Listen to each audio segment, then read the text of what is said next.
Morning, everybody. Sorry, I'm short. Sorry, I'm short. Morning, everybody. So my name is Madeline. Most people call me Maddie. I'm a medical student and fellow at Rutgers Robert Wood Johnson Medical School. We did a study on the comparative diagnostic and differential analysis using commonly used AI. So artificial intelligence obviously is a huge part of our world, not just in medicine, but in every aspect, basically, of our world today. And specifically, large language models like ChatGPT, Perplexity, Gemini, Meta, DeepSeek, Grok, they come out with a new one seemingly every week, basically. But these large language models or chatbots, they're not trained medically the same way a dermatopathologist is. But it doesn't mean that they can't perhaps have any utility in terms of diagnostics or differential diagnostics, especially now with the advent of digitized slides. It used to be previously for dermatopathology that you had to look under a microscope for everything that you looked at, but now we can actually look at them on the computer. And while there have been cases that have investigated how AI has been used in dermatopathology cases, most of the AI that's been used has been, as we've heard from previous students, these deep learning algorithms, neural networks, these convolutional neural networks, not so much commonly available AI that the average person has available to them at their disposal. So we wanted to check the diagnostic and the differential diagnostic accuracies between these publicly available models. So what we did was we took digitized staining and we looked at them from 3 different magnifications, 20, 200, and 400 magnification. And we gave these 3 images to different types of large language models.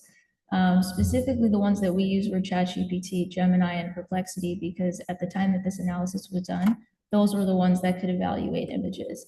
I'm pretty sure DeepSeek is able to do it now, but Meta wasn't able to at the time, and Grok wasn't able to at the time. We excluded so we took random samples from Eve Diagnostics, which is the digitized slides that we use every day in our practice. We took random samples of these and we excluded any types of slides that required additional staining or that needed deeper cuts for the dermatopathologist to read them.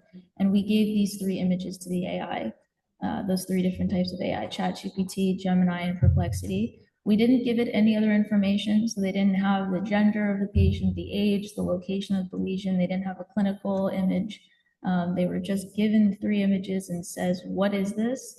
It's a dermatopathology case. What is it? And help come up with a differential diagnosis. And we used a chi-square test to determine the diagnostic accuracy between AI and a McNamar's test to determine the differential diagnostic accuracies. So overall, what we found was for the diagnostic accuracy, there wasn't too much of a significant difference. And overall, these publicly available AIs were not great at diagnosing these lesions, which makes sense because they're not trained and they weren't learning as they went. It wasn't like they got a case and we were like, no, it's not squamous cell, it's actually verruca. So they weren't learning as they went either. But there wasn't a huge difference between the 2, although Perplexity did do the best. It got it correct about 16% of the time. But then what we did was we broke it down into the common lesions, and we had about 14 cases that were SKs, 14 SCCs, 9 BCCs, 10 AKs, and 6 verrucas. And we wanted to see how well it did between those 2, all of those lesions individually.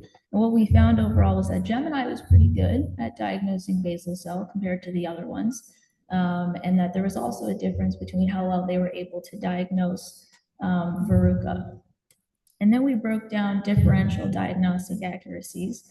And basically, if they got the question right and they diagnosed it correctly originally, it wasn't included on the differential because, on the other list of differentials because it was already right. But what we found that Perplexity in particular was able to get the correct diagnosis somewhere on the differential about 20% of the time, and Gemini got it right about 20% of the time, and Perplexity only got it right on the differential about 12% of the time. But when you added the 2 of they either got it right or it was correctly on the differential, both of them were able to get it somewhere either correct or on the differential about 30% of the time. And ChatGPT shockingly wasn't able to do as well. But what we found with ChatGPT that it was particularly adept at identifying BCC, SCC, and SK on the differential. So basically, it was never good at identifying anything else on the differential except those ones. And there was a statistically significant difference observed in how well ChatGPT was able to include those on the differential. So overall, what we found was that in a comparative way, there's not much difference between diagnostic accuracies between them, but depending on the lesion and coming up with a differential diagnosis, they can be used perhaps to help dermatopathologists. And obviously, AI is kind of concurrently the present and the future because it evolves so quickly and constantly, and it's able to learn faster than we are able to learn and faster than we're able to evolve. And just probably since I've done this study, results might be different today. So there is, given the results that we found, there is perhaps some potential utility in helping dermatopathologists either come up with differentials or come up with the diagnoses, although obviously further refinements are needed, but there's a lot of room for that as they get smarter and smarter every day. So thank you all, I appreciate it.